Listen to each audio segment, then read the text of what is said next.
Hi everyone. Today we're talking with Liliia Solo. She's a real estate agent, and Lilia is going to share her business journey and some marketing tips. So, Lilia, could you tell us about yourself, please? Sure. Thank you so much for having me here. So, as Paulina mentioned, my name is Lilia. I'm a local real estate agent here in the Austin area.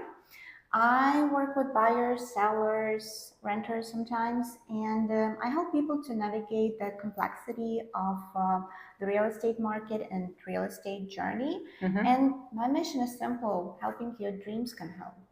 Awesome. Could you tell me a bit more about your marketing? What was your go-to market plan when you just started? Did you have a plan? Not really.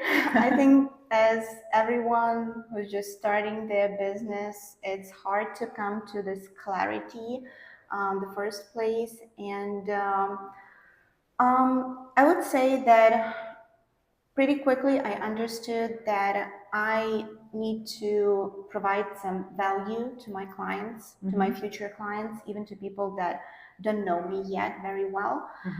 So I decided to focus on providing educational content to help those who are just thinking about buying a home or selling their home to just figure out some of those things that might be a challenge for them during the process. But to figure out what kind of content and educational content you need to produce and create, you probably had to figure out who is your ideal client first, right? And what's your audience? How could you describe them? Sure. I would not say that I have some kind of like ideal client. I like to work with everyone.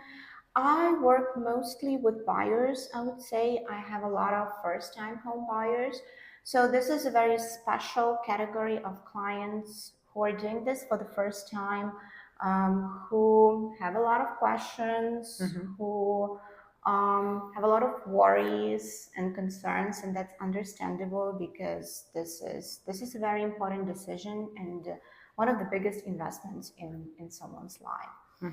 So I pretty quickly understood that they are not afraid of the process as it is. They are afraid that they don't understand things. They don't understand how it works. So my approach is educational. I try to explain everything as detailed as I can. And of course, I always mention that I'm very open to any questions you may have. There are no bad questions, no stupid questions.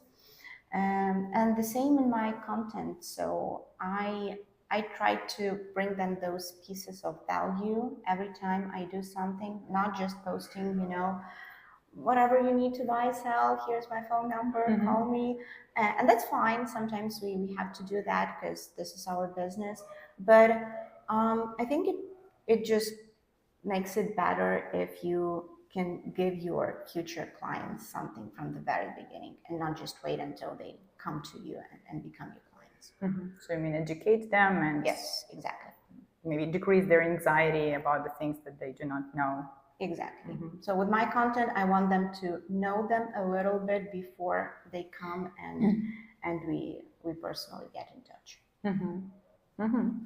Have you had any mistakes in your marketing or in your approach, probably during the first period that you started your business? Of course, I think everyone makes mistakes, and this is normal. This is how we learn. This is how we learn to build our business. I think that in the beginning, I was trying to do everything at once. I was following, the trends in real estate, looking at other agents, what they're doing, what they're posting, trying to like imitate them. And also like using multiple platforms and just doing everything at once. And that just really leads to a burnout. You cannot do everything at once and do it well. So I decided to focus on my main two platforms, which is Instagram and Facebook.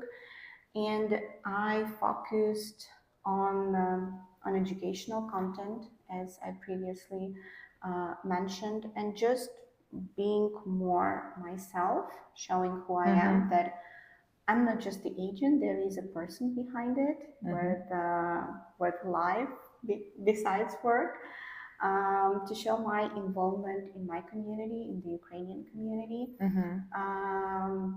Yeah, so just don't be afraid to make mistakes, but learn how you can improve yourself.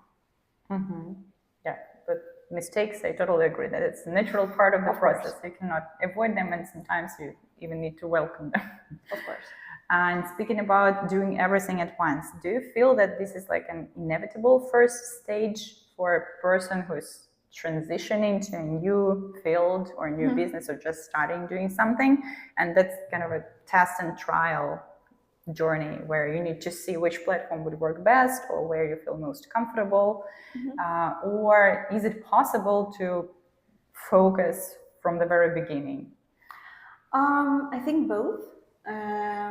My advice would be start from one thing, get consistent with it, so you can do it easier, so that it takes less time to do something, and then just add things as you go. I believe it's natural that a lot of people try to do everything at once because they are afraid of missing something. They are afraid of missing opportunity, of missing client here and there, and like this is really natural.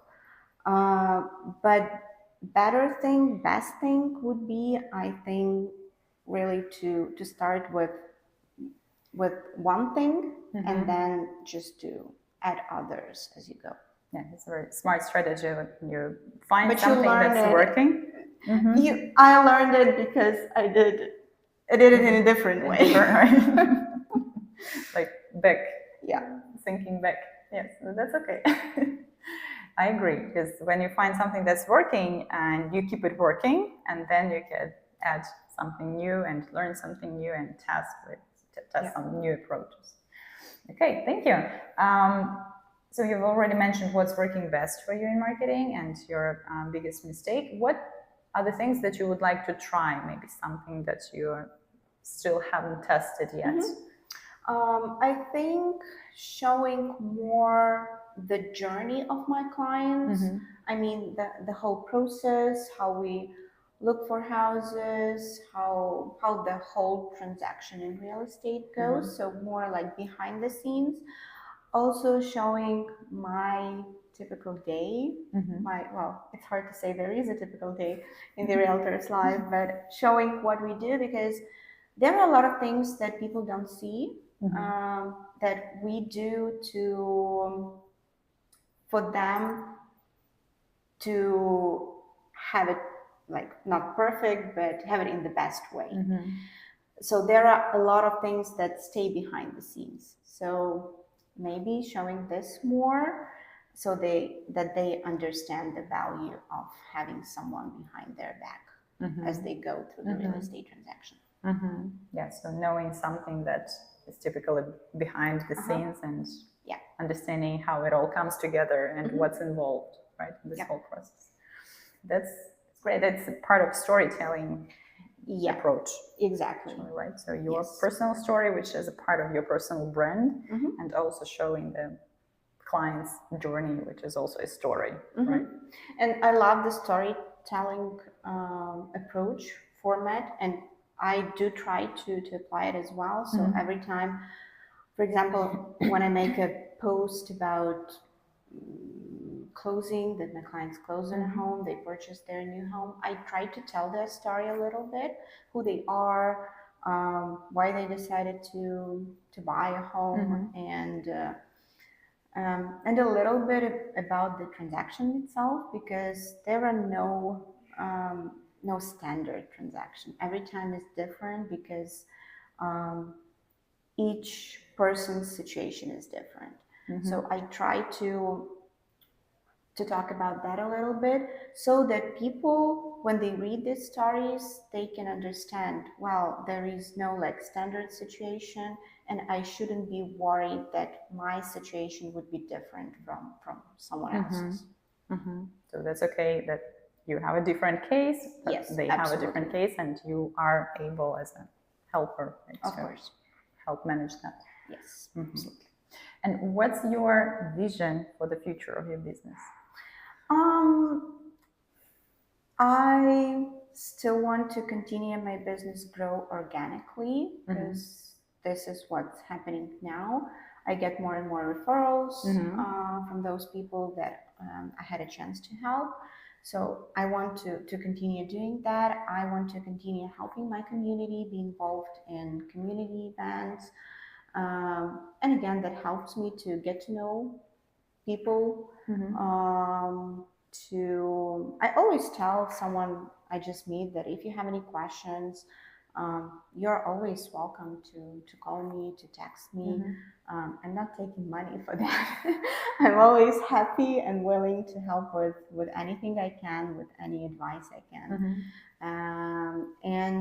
Also, I tell my clients, and I want to continue doing this, that our relationship does not end with closing. I'm your person for life.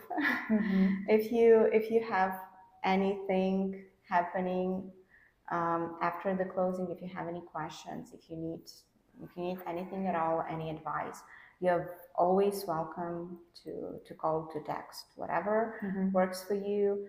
I want to continue this relationship after, let's say, business hours, business days.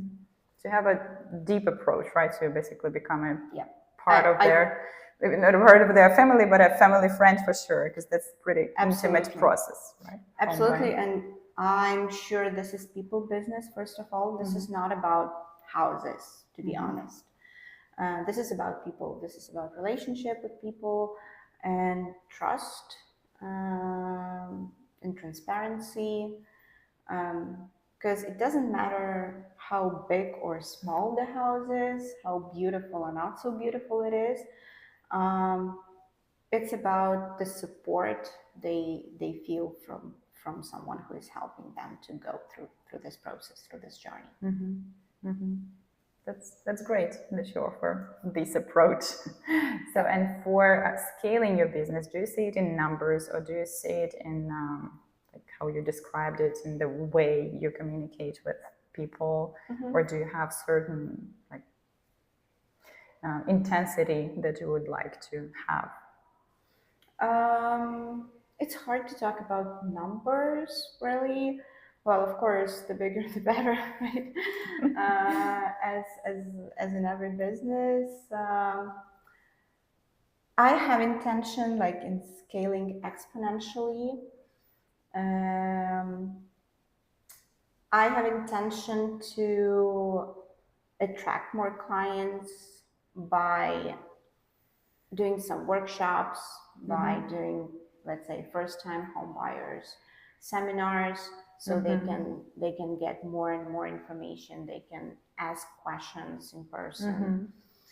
So these are like tools I'm seeing I can apply further to grow the business. So this sounds like community building approach. Mostly, yeah. So this is not something new. This is just what I'm doing right now. I see it's working, and I believe it's just worth continuing doing that. Thank you. And speaking about the mental side of running a business, have you seen any mental blocks or challenges that everybody sees them on the business journey, but what were yours? What were challenges that you faced? So as you know, I was not doing real estate for my whole life. I started this new career when I moved here to the US. I worked in tech industry before. So that was challenging because I had to change everything at once. And I would say the imposter syndrome was something I faced with. Like not being sure this is something I need to do, lacking the confidence. And that confidence, of course, it comes with time as I gained more knowledge, as I gained more experience. And I think like pretty much everyone who is changing careers, who is switching from one field to another one, can have that, and that's normal. Just don't be afraid to move on. Believe in yourself, and you'll absolutely make it. So you overcame the imposter syndrome symptoms, but just doing what you're doing and pushing Yes, it and back, right? I think so. And also, I did not realize this from the very beginning, that there are a lot of things you cannot control, but I worried about them. So at some point, I realized that it's really better to focus on those things you can control. What are those things in your business? Providing education to my clients, explaining them everything they need to know, acting proactively, like doing some things I know and I can do to prevent some issues happening. Just communication is key. Always staying in touch with everyone who is involved in real estate transaction, not just disappear at some point.